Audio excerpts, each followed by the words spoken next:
I rehomed Betty. Betty was a show puppy. When she came into season the first time in the home she was in, there was an older Kerry bitch in the home. Yeah. And I think tension started at that point. Perfect dog, just in the wrong house, basically.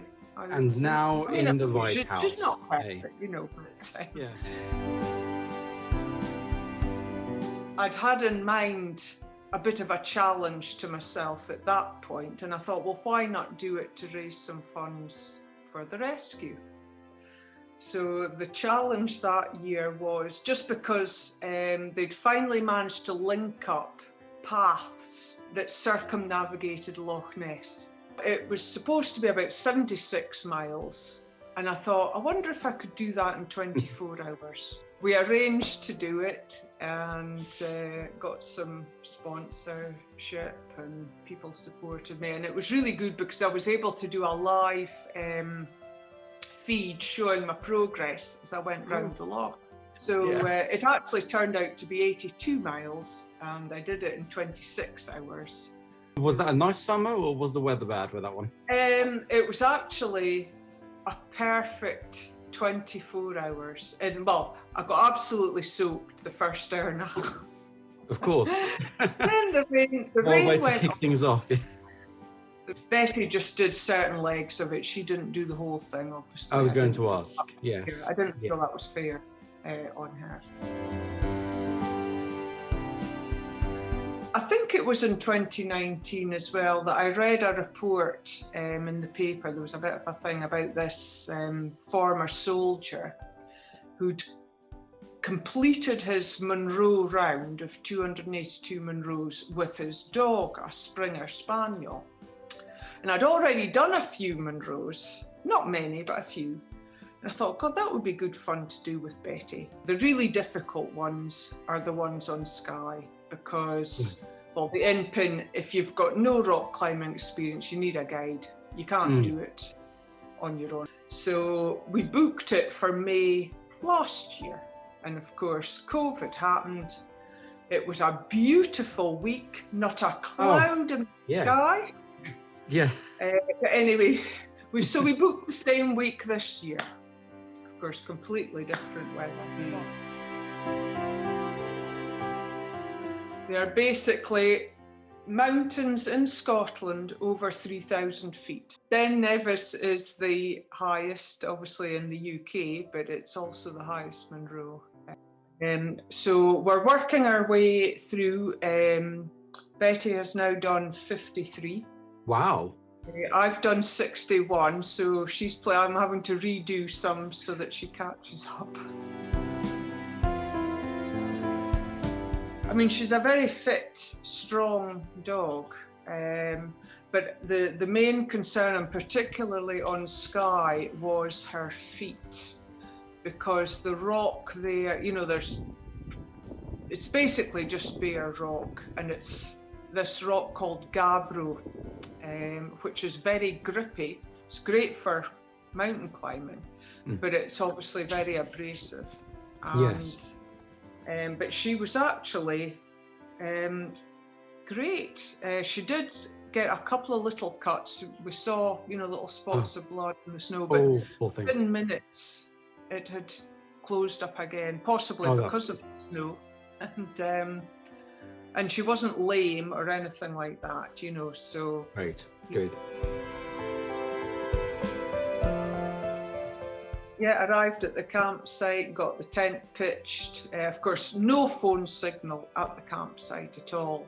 Monday night, I think it was, there was a real storm and one of the guy ropes on the tent broke. It was so windy.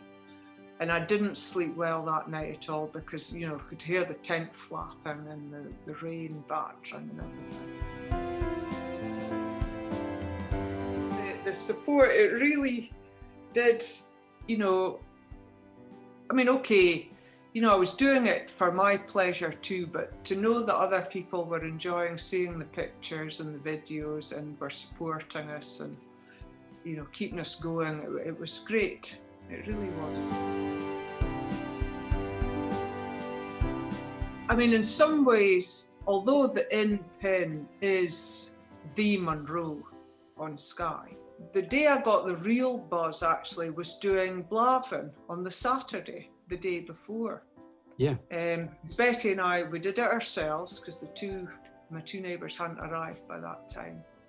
You know, up near the top there was one bit, it was just like a sort of a scree slope, and Betty stood on it and the whole slope started to move. Oh, I thought, wow. oh my God, get her off there. Yeah. So we sort of skirted up the side, and there was a bit of scrambling, and there was one bit I had to lift her up to get her on.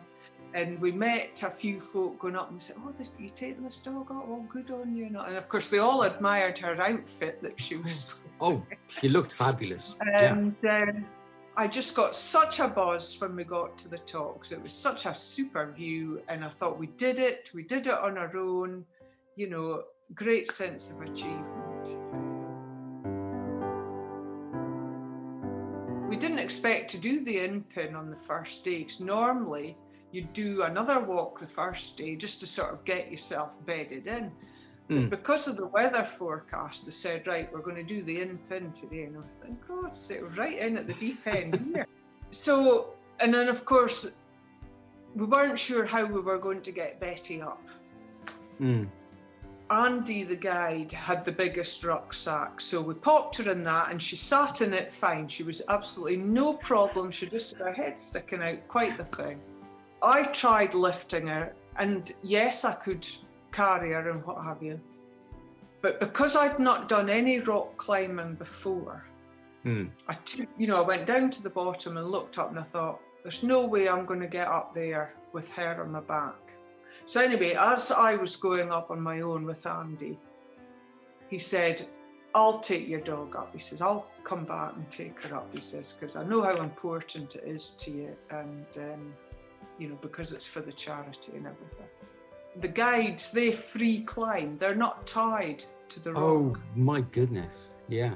How did you feel about that? Well, I started to watch him go up, and I just can't watch this. I just can't. I mean, I trusted him implicitly. I thought, I'll go up, but, you know, just up the side again and watch her come up onto the top. So then when she got to the top, you know, when he popped his head over the top, here's Betty on the, I mean, it was just great.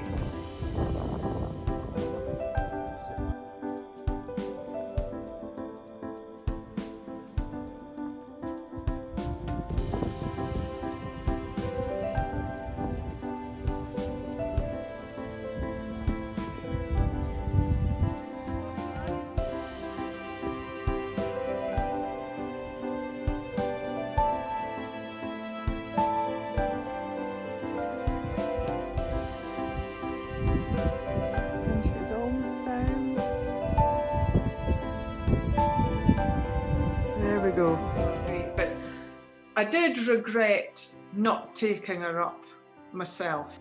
When we do go back to Skye to finish them off, if we happen to go past it, which we may well do, try and bend Andy's arm and see if we could go up it again, this time with me taking her up.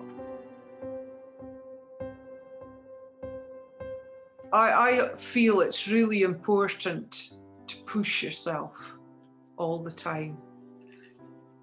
I don't know why I'm like that. I've always been quite driven and self-motivated, and I think it's the only way you really learn what sort of person you are and what you're capable of. Getting up the In Pinn's the case in point. I took one look at it and thought, there's no way I'll get up there with Betty. But having done it, I actually think, yes, I can get up there with Betty. Some lovely, lovely photos and videos of her in the backpack, just sort of looking around. Love those. Absolutely love those. I mean, there is a photo in the Dropbox of her. I've got a little buggy for her that goes on the back of the bicycle. And you'll see her in that, and she just sits with her head popped out the top. The hill we did on the Tuesday, that Skura Maddie, I mean, you know, she scrambled up the top. I mean, it really is just like a knife edge thing. And you scramble up to the top and you look over the edge and there's about a 2,000 drops straight down off the edge. And she's just standing there looking. Yeah. I mean, that's one reason that she's always tied to me. It looked like she took it very much in her stride and incredibly sure-footed, but then dogs are. It's quite humbling, the trust that she puts in you, you know, to happily do what you're asking her to do. You know, there's no hesitation. She just gets on and does it. She's brilliant. Betty, what's this? No, come here. Or she'll do anything for biscuit. Come. Oh, of course, yeah. No, I'm the same.